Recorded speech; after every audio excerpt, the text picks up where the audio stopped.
오늘 말씀 제목은 참편 영피플 9번째 말씀이고요. 일터 선교사 다니엘, 별과 같이 영원히 빛나다. 일터 선교사 다니엘, 별과 같이 영원히 빛나다라는 말씀 선포하겠습니다. 계속해서 성경 안에 있는 젊은이들이 믿음으로 돌파하고 확장했던 내용들을 소개하고 있습니다. 지난주에 선포했던 에스더 역시 전쟁 포로 출신이었다면 오늘 말씀 선포하는 이 다니엘 역시 전쟁 포로 출신입니다. 난민입니다. 약 17세부터 85세까지 대략적으로 17세에서 85세까지 바벨론에서 포로로 끌려온 다음부터 85세 정도까지 바벨론 제국이 바뀌고 페르시아 제국이 바뀔 때까지 약 6, 7명 혹은 7, 8명 성경에 나와 있는 다니엘과 함께 했던 왕들의 이름보다 일반 세상의 역사에서는 한두 명이 추가되어 있습니다. 3개월 통치하고 이런 사람들까지 포함되어 있기 때문에 그래서 7명 혹은 6명 혹은 8명까지도 바라보기도 있는데요. 이 7, 8명의 왕이 바뀌지만 다니엘은 언제나 그 자리에서 총리직을 수행했습니다. 그러니까 실질적인 지도자가 다니엘입니다. 국가가 망하고 제국이 바뀌어도 왕은 갈리지만 다니엘은 그 자리에 서 있었습니다. 이 사람이 전쟁 포로 출신이었다는 사실이에요. 그리고 17세에 포로로 끌려왔던 전쟁 난민 출신이었습니다. 이 다니엘의 주특기가 있는데 이 다니엘은 지혜가 있었고요. 또 꿈도 잘 꿨고요. 해석도 잘 했습니다. 예언도 했습니다. 이 주특기예요. 그런데 또 한 가지의 주특기는 뭐냐면 이 땅에 발을 내딛고 최선을 다해서 삶을 살아가는 사람이었다는 거예요. 우리가 영적인 거에 대해서 집중하다 보면 꿈을 꾸고 환상을 보고 예언을 하고 또 꿈을 알아맞히기도 하고 뭐 이렇게 하면 신비주의적으로 갈 수가 있어요. 붕 떠다닙니다. 이 땅 현실감이 전혀 없는 사람들이 있어요. 근데 다니엘의 정말 중요한 점은 뭐냐면 이 땅을 밟고 살면서 자기에게 맡겨진 일을 최선을 다해서 책임을 지고 하는 사람이었다는 사실이에요. 할렐루야. 네. 이 다니엘이야말로 오늘 말씀을 다시 한번 쭉 보면서 다니엘이야말로 일터 선교사다. 일터 선교사다. 세상의 왕들로 하여금 하나님을 믿지 않는 왕들인데 다니엘의 모습을 보고 하나님을 높여드려요. 이 사람은 하나님을 믿지 않아요, 이 왕은. 그런데 다니엘의 모습을 보고 믿지 않는 왕들이 하나님을 찬양해요. 다니엘서 2장 47절 왕이 다니엘에게 말했습니다. 너희 하나님은 모든 신 가운데 신이요 모든 왕의 으뜸이시다. 내가 이 비밀을 풀 수 있었다니 네 하나님은 참으로 비밀들을 드러내시는 분이구나. 왕은 다니엘의 지위를 높이고 그에게 귀한 선물을 많이 주었습니다. 그는 다니엘에게 바벨론 모든 지역을 다스리게 했으며 바벨론에 사는 모든 지혜자들의 어른으로 삼았습니다. 3장 29절 말씀, 이제 나는 선포한다. 어느 민족이나 나라나 어떤 언어로 말하는 사람일지라도 사드락 메삭 아벤느고의 하나님께 함부로 대항해 말을 하는 사람을 몸을 토막내고 그의 집을 거름더미로 만들 것이다. 자기를 믿는 사람을 이렇게 구해낼 수 있는 신은 결코 있을 수 없기 때문이다. 이 말씀뿐 아니라 다니엘서를 보면 왕들이 하나님을 높여드리는 대목들이 군데군데 나옵니다. 다니엘의 모습을 보고 하나님께서 높임을 받는 것입니다.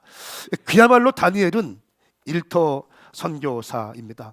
오늘 본문 말씀 다니엘 12장 3절 말씀 우리 함께 읽겠습니다. 이 말씀은 살아계신 하나님 말씀입니다. 아멘. 시작.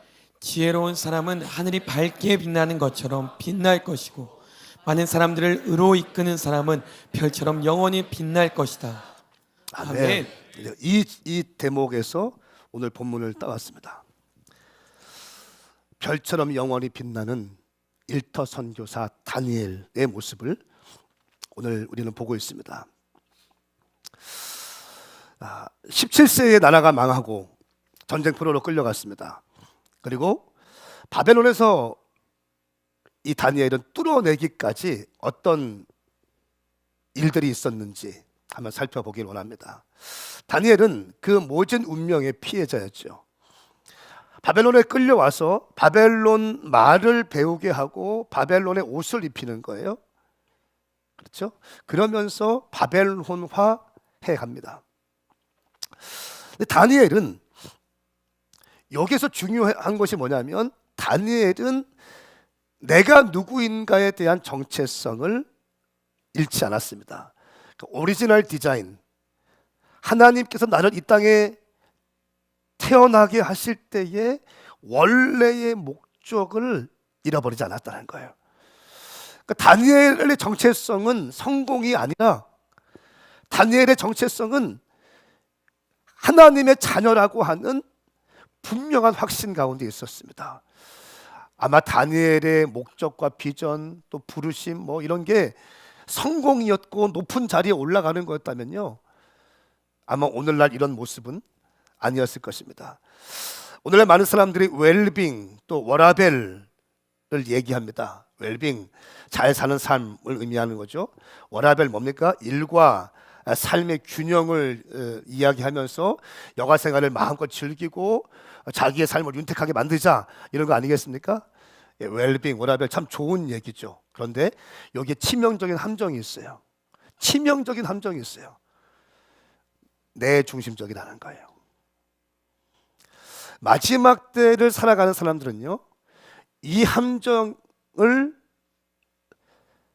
잘 보셔야 됩니다. 모든 것이 내가 중심이 되면 우리는 하나님으로부터 멀어지게 되어 있어요. 그러니까 다니엘은 웰빙, 워라벨, 만일 다니엘이 웰빙을 얘기했고 워라벨을 얘기했더라면 오늘날의 다니엘 모습은 없었습니다. 자기 중심적인 삶, 자기 중심적인 여가 생활, 자기 중심적인 풍요로운 삶을 이야기한 것이 아니라 다니엘은 하나님께서 무엇을 기뻐하실까에 집중을 둔 사람이었습니다.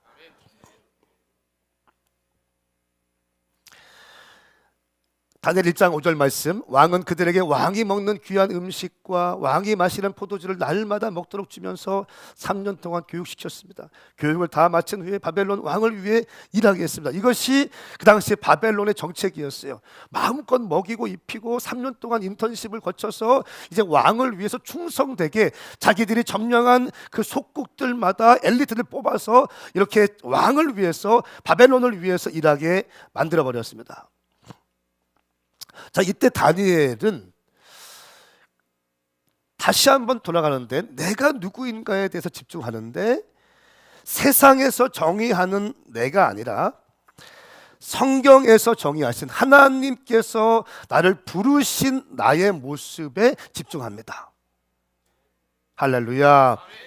세상에서 정의하는 나가 아니에요. 세상에서 바라보는 내가 아니에요. 하나님께서 부르신 나의 모습에 집중하며 살아갑니다.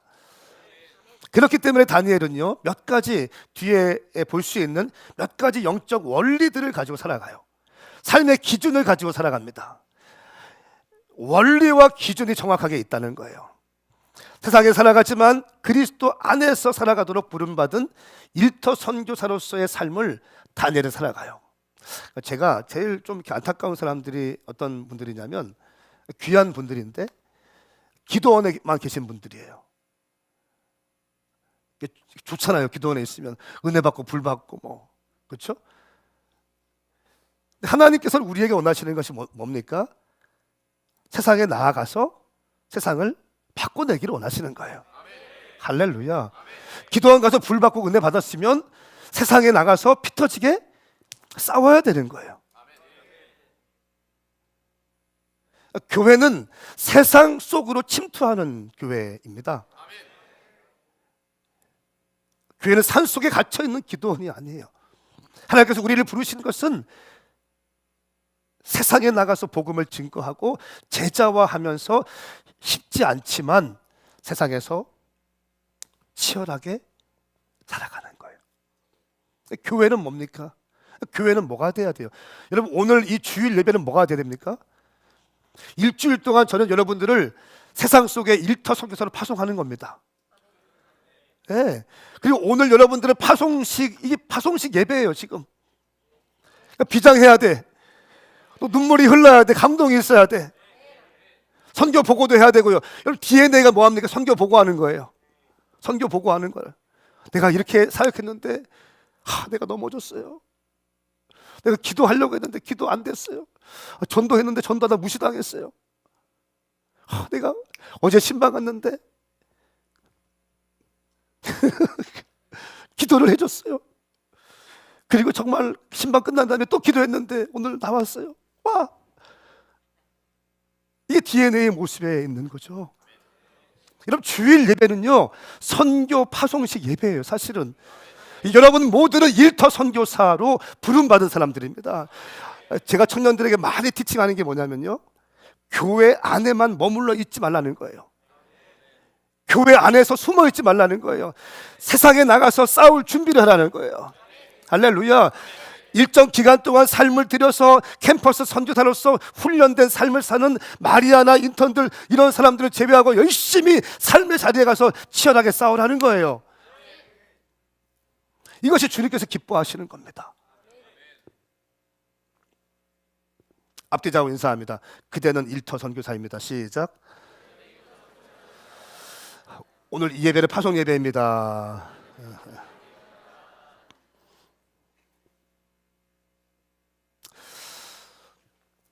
오늘 저는 12가지 다니엘을 보면서 12가지 승리하는 크리스천의 비밀, 12가지 열쇠를 나누겠습니다. 이것이 굉장히 중요한, 아마 이 말씀을 여러분 삶 가운데 적용을 한다면 당신의 삶에 승리가 있을 겁니다. 네, 제가 전제를 먼저 드립니다. 쉽지는 않아요. 웬만큼 다부진 마음을 먹지 않으면 순종하지 못할 겁니다. 그런데 이 12가지 기도하면서 우리 사역자들이 함께 준비했던 이 메시지입니다. 첫 번째는 성별의 원리입니다. 세속적 가치를 거부하고 하나님의 뜻을 따라 살기로 결정하는 것입니다. 다니엘서 1장 8절 말씀 함께 읽겠습니다. 시작. 그러나 다니엘은 왕이 먹는 특별한 음식과 왕이 마시는 포도주로 자신을 더럽히지 않겠다고 결심했습니다. 그래서 내시의 우두머리에게 자신을 더럽히지 않도록 해달라고 부탁했습니다. 아멘. 아멘. 여러분, 이 왕이 먹는 특별한 음식과 이 왕과 함께 식사할 수 있는 것은요, 이게 뭡니까? 청와대 만찬에 초청받은 거예요. 단순히 식사를, 점심을 먹기 위한 혹시 그런 시간이 아니고요. 이때 바벨론은 젊은 가능성 있는 사람들을 왕의 테이블에 끌어들여서 식사를 하면서 몇 가지 질문을 해보고 가능성 있는 사람들을 발탁해서 정치인으로 등용시키는 아주 중요한 면접의 시간이기도 하고요. 또 멘토링의 시간이기도 하고요. 그 사람의 어떤 것을 가능해 볼 수 있는 중요한 시간입니다. 그래서 바벨론 엘리트 젊은이들이 왕의 테이블에 앉아보고 싶어 해서 줄을 대기도 했고요. 이 왕의 테이블에 가서 앉아서 밥 먹으면 이제 그야말로 정치적 라인이 형성되어지는 겁니다. 그러면 이 식탁에, 이 모임에 한번 들어가면 인생 전체가 이제 정치인으로서 승승장구할 수 있는 그런 기회의 시간이 바로 왕의 만찬의 시간이에요. 자, 근데 보십시오. 왕의 진미가 있어요. 특별한 음식이 있고 왕이 먹는 음식이 있어요. 또 포도주가 있습니다. 근데 이 다니엘 말씀 보니까 왕이 먹는 특별한 음식과 왕이 마시는 포도주로 자신을 더럽히지 않겠다고 결정했어요. 결심했어요. 뜻을 정했어요. 왕이 먹는 것이 왜 나에게 더럽힘을 줄까요? 그 당시 왕이 먹는 음식은 신전에서 바쳐진 음식들이었습니다. 우상의 제물 바쳐진 음식들이었습니다. 이것을 알고 있던 다니엘은 하나님의 아들로 자녀로 부름받은 내가 우상의 제물을 먹고 더럽혀지기를 원치 않으셨어요. 자, 보세요. 초청을 받았어요. 근데 먹지 않습니다. 다 먹고 있습니다. 잘 먹겠습니다 하면서 막 먹고 있어요. 그 포도주도 짠 하면서 먹고 있습니다. 그런데 다니엘이라는 젊은이는 그냥 앉아만 있는 거예요. 물만 마시고 있는 거예요. 수많은 바벨론 엘리트 젊은이들이 이 식탁에 오기 위해서 줄을 대는데 포로 출신의 다니엘이 뜻을 딱 정해버려요. 와, 이게 뭡니까? 성공을 포기하는 거예요. 다니엘은 뜻을 정하는 사람이었습니다. 마치 히브리서 12장 16절 말씀, 또한 음행하는 사람이나 음식 한 그릇에 자신을 장자권을 판 에서와 같이 세속적인 사람이 없도록 살피십시오. 장자권을 팔아먹는 것처럼 나는 하나님의 자녀이기 때문에 어떠한 이 땅에서의 성공을 준다 할지라도 내 거리낌 있는 것을 하지 않겠다는 거예요. 영적 소신입니다. 뜻을 정하는 겁니다. 여러분, 영국의 명문가의 아들이었던 윌리엄 윌버포스가 27살에 예수님을 만나죠. 그때 결정한 두 가지가 딱 있습니다. 자기가 크리스찬 국회의원이 되기로 결정한 다음에 두 가지를 결정하는데요. 첫 번째는 뜻을 정하는데 내가 정치할 동안 노예 제도를 폐지하겠다. 두 번째, 영국의 상류층을 바꿔놓겠다라고 하는 이 두 가지의 뜻을 정합니다. 이 두 가지의 뜻을 이루기 위해서 이 윌리엄 윌버포스는 상류층의 소일거리였던 카드 게임을 하지 않기로 결정해요. 그 당시에 음란 패설을 하지 않기로 결정합니다. 거짓말을 하지 않기로 결정해요. 27살 때 먹었던 이 결심이 70살까지 가요. 그리고 윌리엄 윌버포스는 노예 제도를 폐지하는 것을 보고 죽게 되죠. 영국 정치사 가운데 가장 존경받는 정치인으로 이름이 올라가 있습니다. 여러분, 신앙을 타협하지 않기를 바랍니다. 타협하지 않기 바랍니다. 뜻을 정하시길 바랍니다. 다니엘은 뜻을 정했다는 거예요. 왕의 진미를 먹지 않겠다고 결정했습니다. 이것을 평생 지켜요.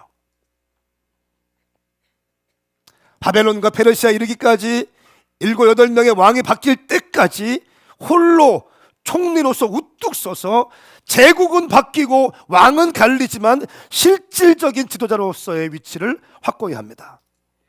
사랑하는 여러분, 오늘 이 말씀을 듣는 여러분 가운데 분명한 뜻을 정할 수 있기를 예수님의 이름으로 선포합니다. 뜻을 정하셔야 돼요. 뜻을.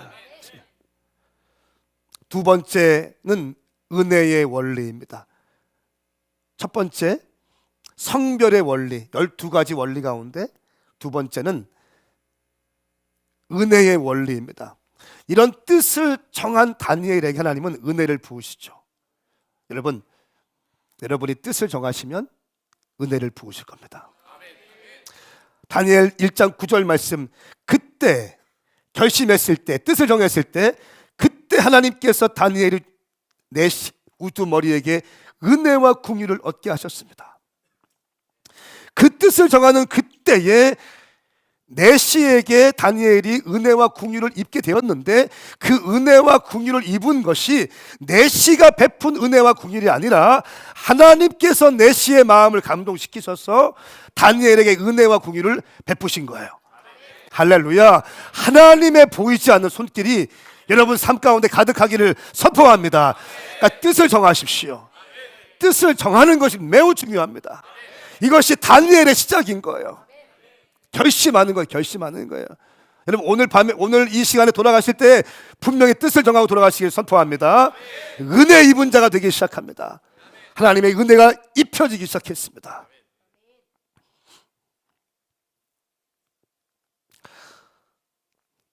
세 번째, 다니엘은 탁월함의 원리가 있었습니다.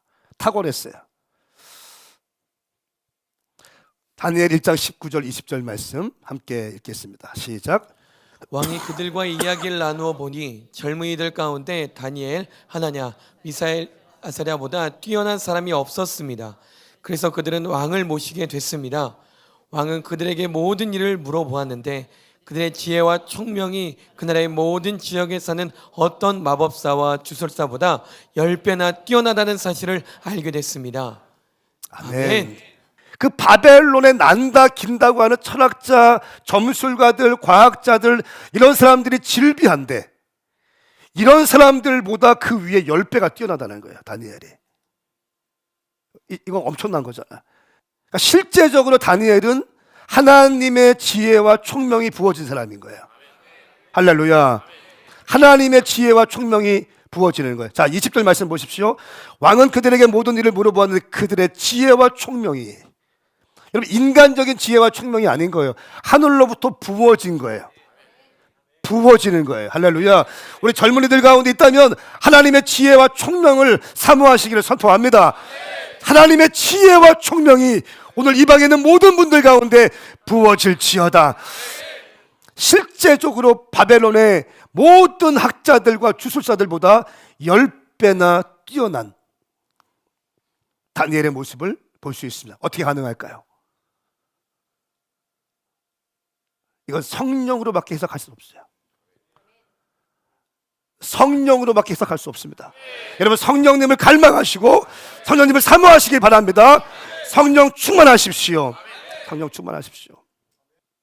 성령 충만함을 사모하십시오. 네 번째, 다니엘이 쓰임받은 이유는 제가 참 중요하게 여기는 포인트인데요, 동역자의 원리입니다. 팀 스피릿. 함께 믿음을 지키는 기도의 동역자들이 있었습니다. 다니엘에게는 사드락과 메삭과 아벤느고라고 하는 믿음의 동역자들이 있었습니다. 문제가 있을 때마다 이들이 함께 모여서 기도해요. 그러니까 다니엘이 혼자 다니엘 된 게 아니에요. 사드락과 메삭과 아벤느고라고 하는 기도의 동역자가 있었습니다. 하루는 느부갓네살 왕이 꿈을 꿨어요. 이 바벨론 수객들 다 아무도 못 맞히는 겁니다. 다니엘까지 가게 되었습니다. 근데 문제는 뭐냐면 꿈을 꾼 거를 얘기하고 해몽해라, 이게 아니라 내가 꿈을 꿨는데 그 꿈이 무엇인지도 이야기하고 그 꿈에 대한 해몽도 해라라고 해요. 아무도 못 맞춥니다. 다니엘이 거기에 가서 어떻게 합니까? 사드락과 메삭과 아벤느고 자기 영적인 동지들에게 가서 이 문제를 같이 던져놓고 이 문제를 놓고 기도해요. 영적 동지들과 함께 기도하기 시작했을 때 환상이 열려요. 그리고 그 환상을 보고 느부갓네살 왕의 꿈을 회몽합니다. 할렐루야. 동역자야, 동역자. 혼자 절대 못 갑니다. 다니엘 절대 혼자 못 갔어요. 다윗에게는 요나단이 있었습니다. 바울에게는 바나바와 실라가 있었습니다. 할렐루야. 동역자, 동역자. 제가 지난주에 서울의 어떤 교회 집회를 하고 그 서울에 있는 지체들 가운데 음악 감독이 있습니다. 뮤지컬 음악 감독, 또 연극 감독이 있는데 한 친구, 한 20년 지기 친구가 음악하는 사람인데 스스로 목숨을 끊은 거예요. 이 사람의 가장 가까운 친구 중 3인방 중에 한 명인데 그 소식을 들었어요. 그러니까 제가 들은 건 뭐냐면 이 극단이 있는데 이 극단의 배우들이건 모든 사람들이 다 약을 먹는데 때가 되면 우울증약, 공황장애약 뭐 이런 걸 다 먹는다는 거예요. 처음에 그 극단에 들어갔을 때는 다 약을 먹는 걸 보고 집에 가서 엄마 여기 다 애들 다 약을 먹어. 지금은 그 약 먹는 게 너무나 아무렇지도 않다는 거예요. 근데 이 가장 친했던, 심지어 교회에서 같이 지냈던 한 지체가 스스로 목숨을 끊었어요. 그래서 이 친구가 완전히 멘붕에 빠진 거예요. 사실 시간이 좀 지난 다음에 전화로 위로해주고 시간이 지난 다음에 지난주에 집회가 있었기에 백 목사님과 같이 서울에 갔거든요. 같이 2명을 불렀어.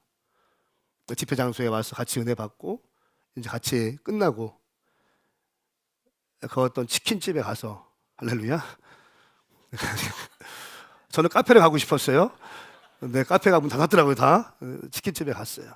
가서 이런저런 얘기를 했어요. 그러니까 이 사람이 그러는 거예요. 목사님, 더 이상 제 주변에 있는 사람들 이렇게 보내고 싶지 않아요.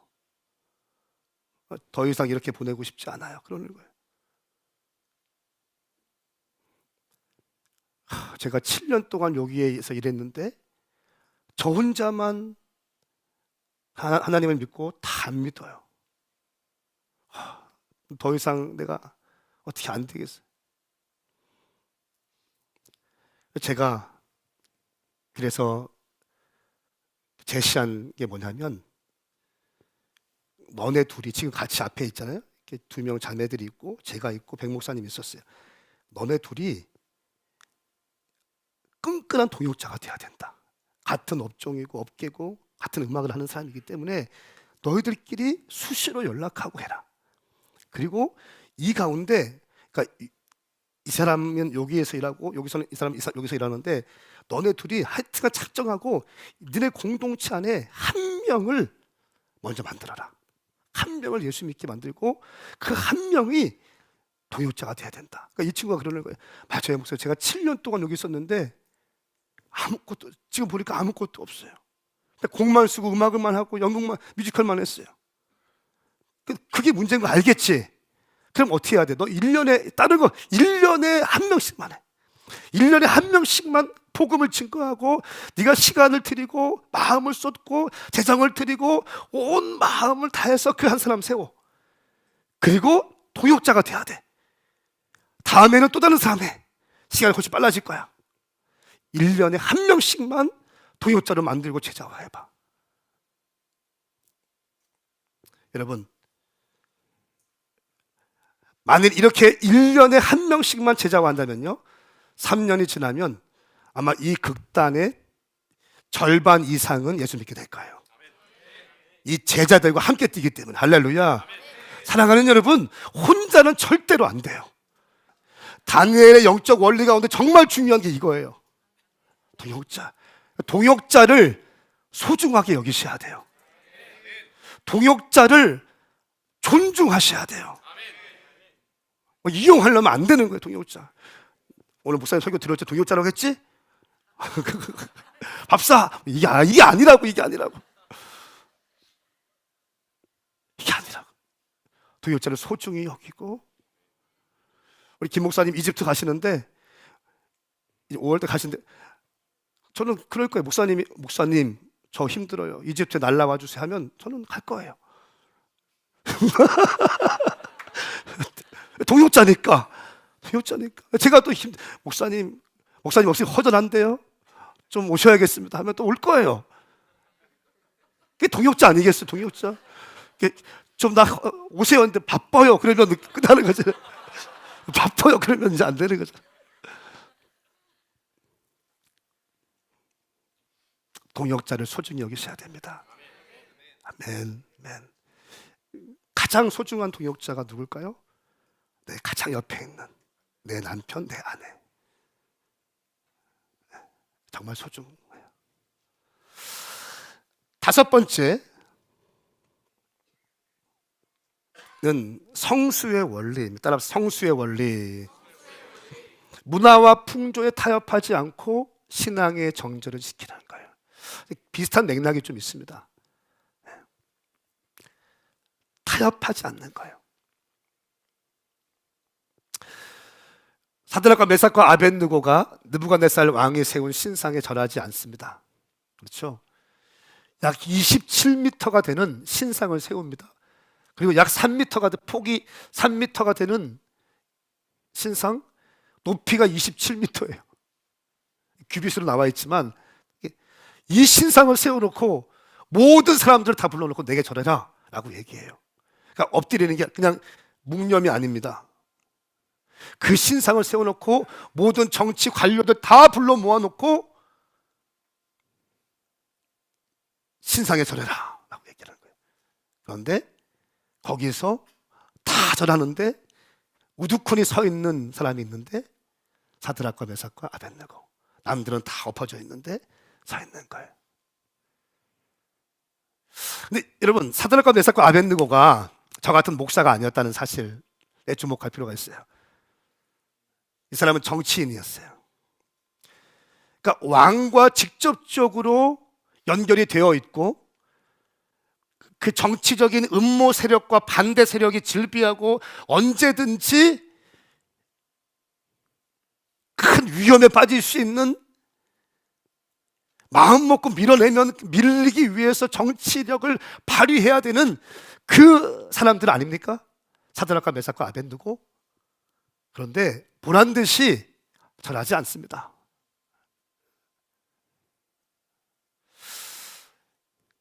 느부갓네살 왕이 이렇게 질문하죠. 왜 불같이 화내면서 너희는 왜 절하지 않느냐라고 하니까 어떻게 합니까? 이렇게 얘기합니다.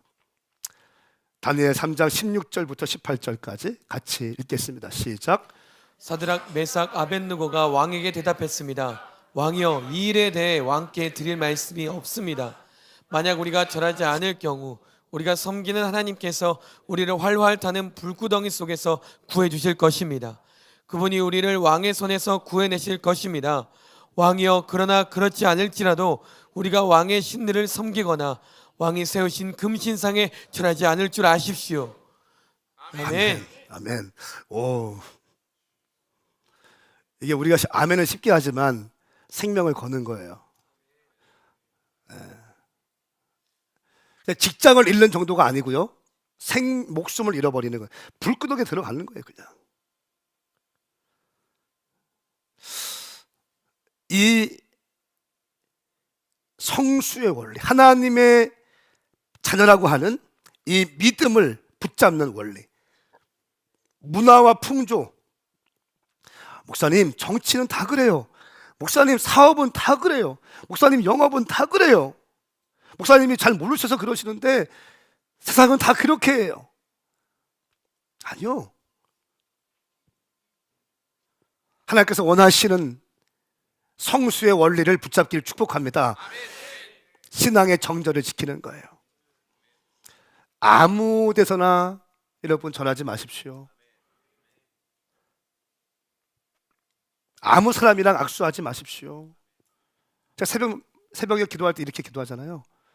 오늘 성도님들 가실 때 아무 생각이나 품지 말고, 아무 말이나 말하지 말고, 아무 곳에나 가지 말고, 아무 곳에나 아무 사람 만나지 말고, 악수할 사람과만 악수하게 하시고, 만날 사람과 만나게 하시고, 사인할 곳에만 사인하게 하십시오. 굉장히 중요합니다.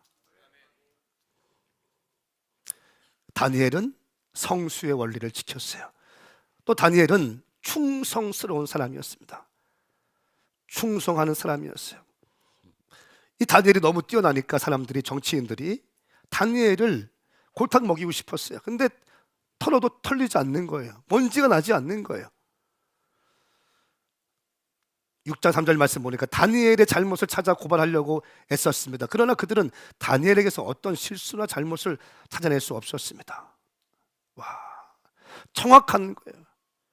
재정 쓰는 거 투명하고요, 이성관계 투명하고요, 삶의 일선에서 일하는 모습 투명한 거예요. 그러니까 교회 안에 있을 때나 교회 밖에서 일터에 있을 때나 투명한 거예요. 너무 똑같은 거예요.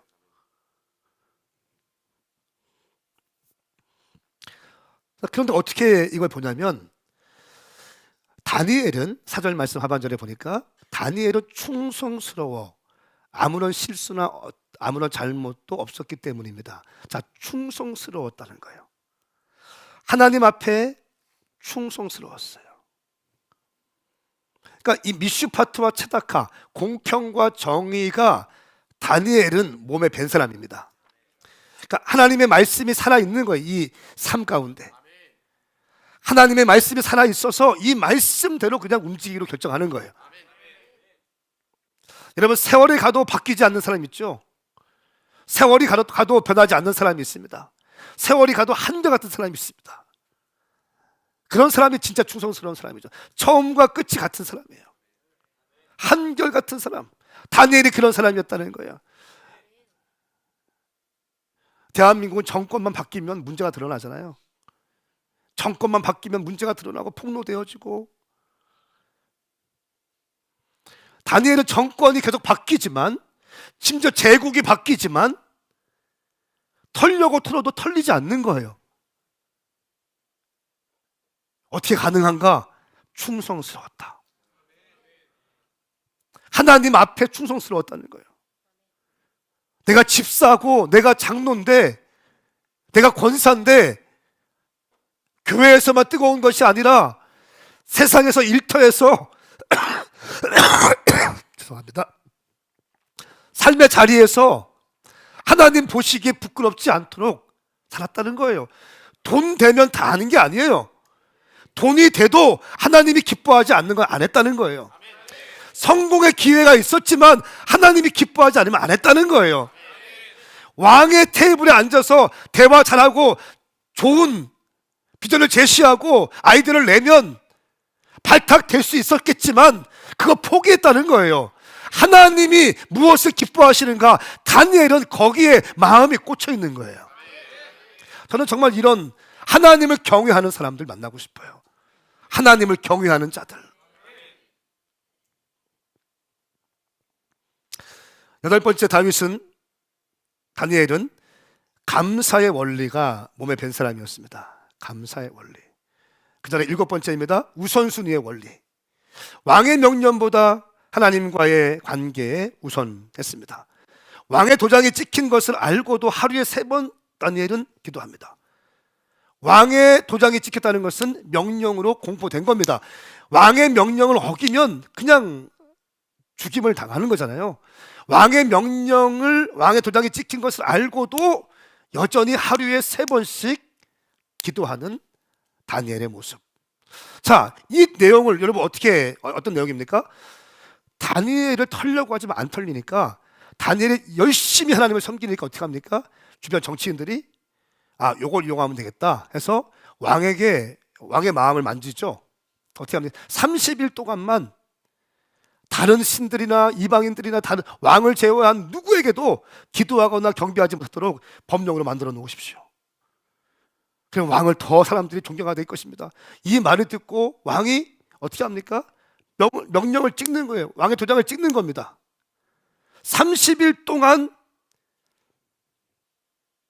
다른 어떤 신에게 기도하면 이것은 큰일 나는 겁니다. 자, 30일 동안이에요. 그런데 기도하지 말라는 게 아니에요. 30일 동안만. 예수 믿지 말라는 게 아닙니다. 30일 동안만 잠잠하라는 거예요. 다니엘 어떻게 하죠?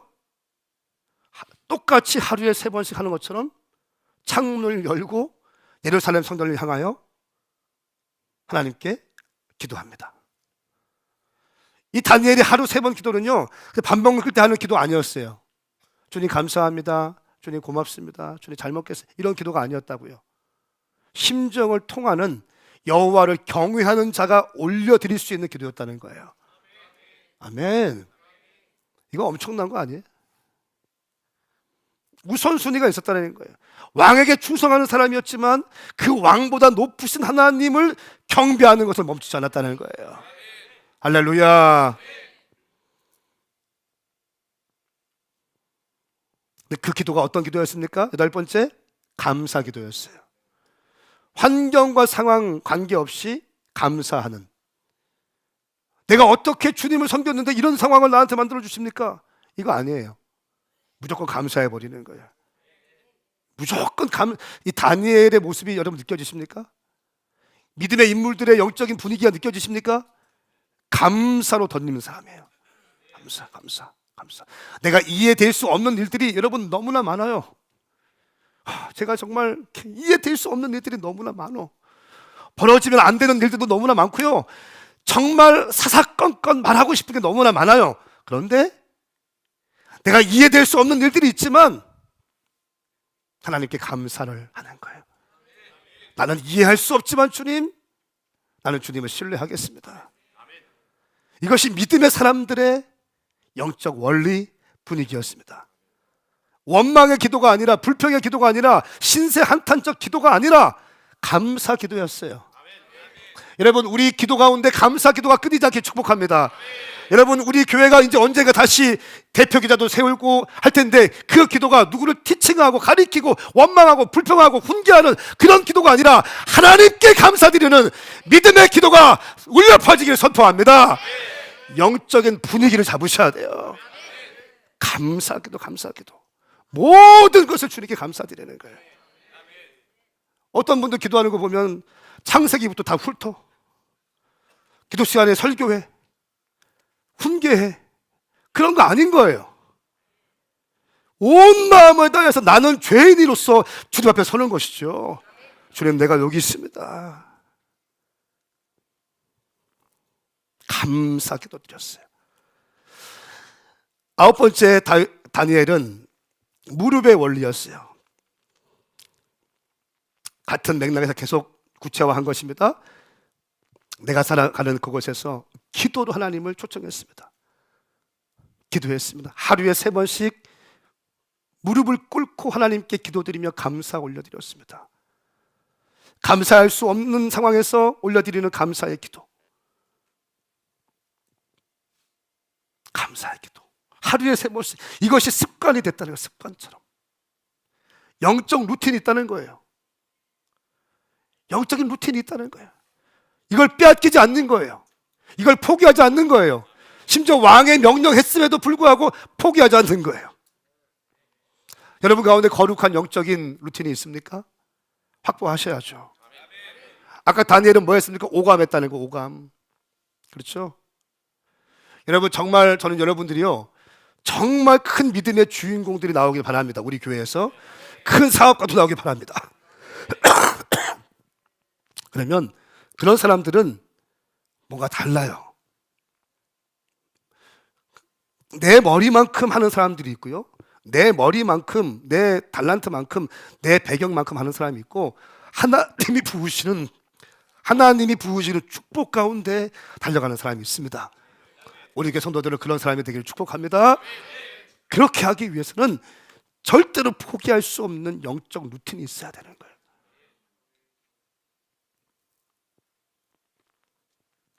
열 번째, 믿음의 원리죠. 하나님을 향한 절대적인 믿음으로 위기를 극복하고 기적을 불러옵니다. 믿음으로 달려갔을 때 어떻게 됩니까? 사자굴에서 나오니까 몸이 하나도 손상 입지 않는 거예요. 그렇죠? 근데 그것은 자기 하나님을 믿었기 때문이다. 생명보다 하나님, 나보다 하나님. 다니엘 하나님 하면 막 어쩔 줄 몰라 하는 것 같아요. 그런 거죠. 어쩔 줄 몰라 해요. 하나님이라고 하면 어쩔 줄 몰라 하는 거예요. 그러니까 하나님이 기뻐하시는 게 뭘까를 가만히 봐요. 하나님이 기뻐하시는 게 뭘까? 지금 나에게 하나님께서 원하시는 것이 뭘까? 하나님이 기뻐하시는 게 뭘까? 왕의 테이블에 갔는데 주님께서 지금 기뻐하시는 게 뭘까? 여기서 말 잘해가지고 높은 성공 얻는 것일까? 정치적인 라인을 타는 것일까? 하나님이 원하시는 것이 뭘까? 늘 이것에 대해서 고민한다는 거예요. 다윗도 마찬가지고 에스도 마찬가지였어요. 11번째 다니엘은요, 겸손한 사람이었습니다. 성공과 명성 가운데 자신을 낮추고 하나님께 영광을 올려드립니다. 다니엘 10장 12절 말씀 다시 한번 읽겠습니다. 시작. 그러자 그가 말씀하셨습니다. 다니엘아, 두려워하지 마라. 내가 깨달음을 얻으려고 내 하나님 앞에 낮아지고 겸손해지기로 결심한 그날부터 하나님께서 내 말을 들으셨다. 내 기도 때문에 내가 왔다. 아멘. 자, 보세요. 되게 굉장히 중요한 영적 원리인데요. 기도할 때 응답받는 비결이 있어요. 뭐냐면 겸손한 마음으로 기도하는 거예요.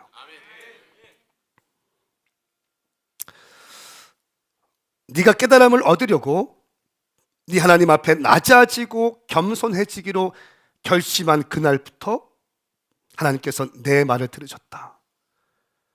겸손하기로 결심한 그날부터.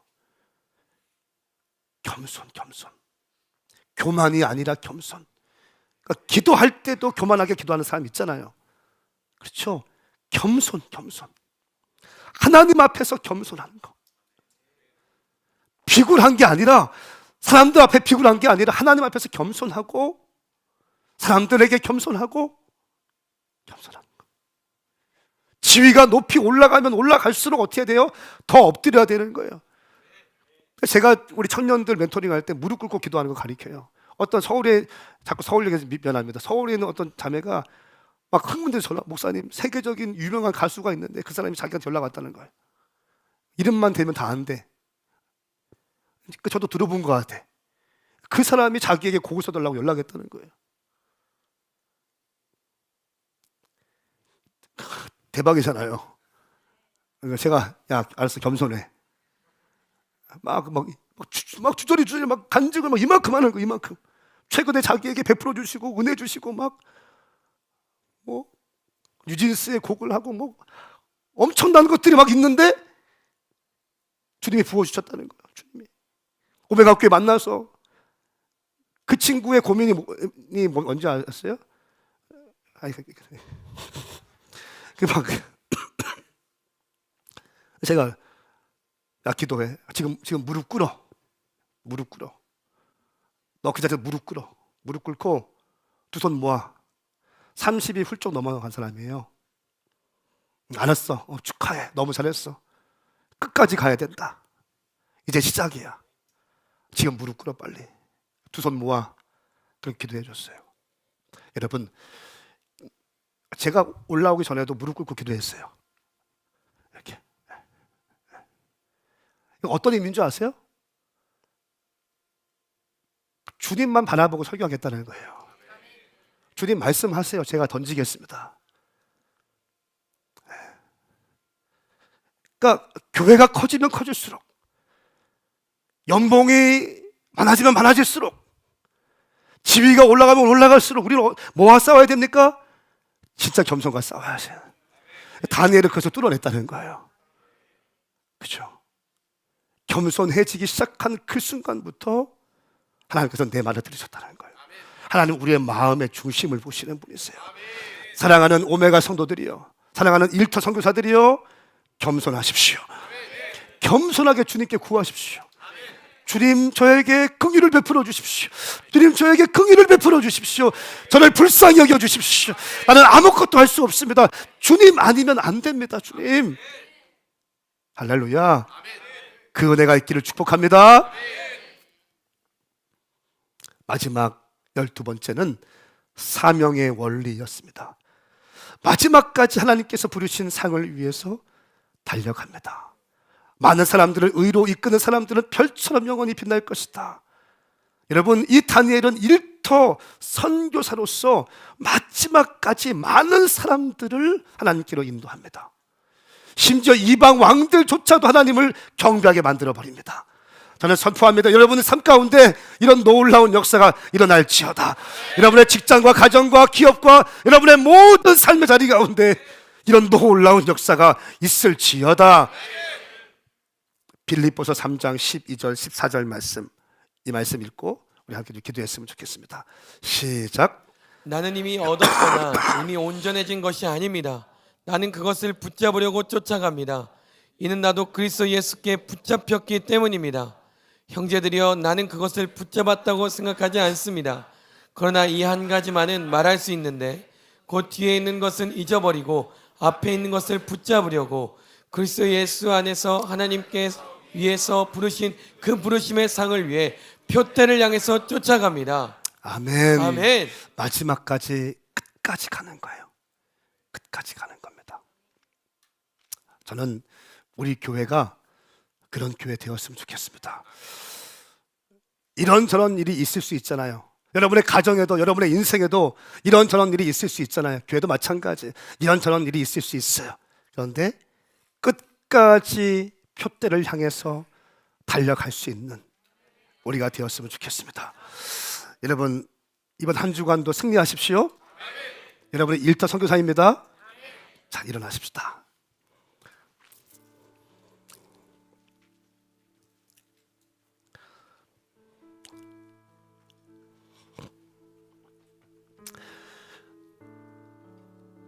교회는 거룩하고 세상은 악하다. 이분법적 사고를 깨야 돼요.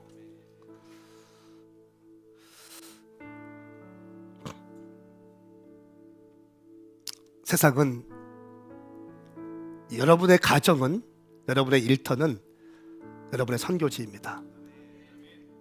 선교지입니다. 선교사가 함부로 살 수 있습니까? 못 살아요. 하고 싶 다 할 수 있습니까? 못 해요. 정말 많은 씨름이 있겠죠. 정말 많은 어려움이 있겠죠. 제가 서두에 말씀드렸어요. 이 12가지 영적 원리, 이거 붙잡으면 승리하거든요. 그런데 쉽지는 않다고 말씀드렸어요. 선교사의 삶이 그래요. 그냥 교인의 삶은 설교 듣고 내가 하고 싶은 대로 하는 게 처치 멤버, 교인들 아닌가요? 목사 눈 즐겁게 하잖아요. 자리가 채워지면 와, 우리 교회 큰 교회. 제자가 되고 세상으로 파송받는 선교사가 되면 삶이 달라지는 거죠. 여러분들은 오늘 이 말씀을 듣고 아무 말이나 못할걸요. 이제 아무 음식이나 쉽게 먹지 못할걸요. 결제 카드 함부로 쓰지 못할걸요. 사랑하는 여러분, 선교지에서 승리합시다. 승리합시다. 그리고 또다시 다음 주에 만나시고 선교지에서 더 큰 승리를 얻기 위해서 새벽을 깨워서 막 기도하고 선교지에 달려가서 열심히 뚫어내다가 다시 복귀해서 주님, 내가 이렇게 싸웠습니다. 이렇게 씨름했습니다. 쉽지 않아요. 주님, 나를 불쌍히 여겨주세요. 나를 불쌍히 여겨주세요. 나에게도 동역자를 붙여주십시오. 나에게도 동역자를 붙여주세요. 주님, 내가 뜻을 정하겠습니다. 동역자를 붙여주세요. 기도하고 울부짖고, 그럴 때 놀라운 역사가 여러분 삶 가운데 일어났으면 좋겠습니다. 저는 우리 교회 성도님들을 일터 선교사들을 생각할 것입니다. 기도할 것입니다. 이 설교는요, 선교 전략회의인 거예요. 선교 전략회의인 거예요. 이 예배는 선교 파송식 하는 것입니다. 우리 시간 찬양을 하시면서 주님께 기도하며 나가십시다.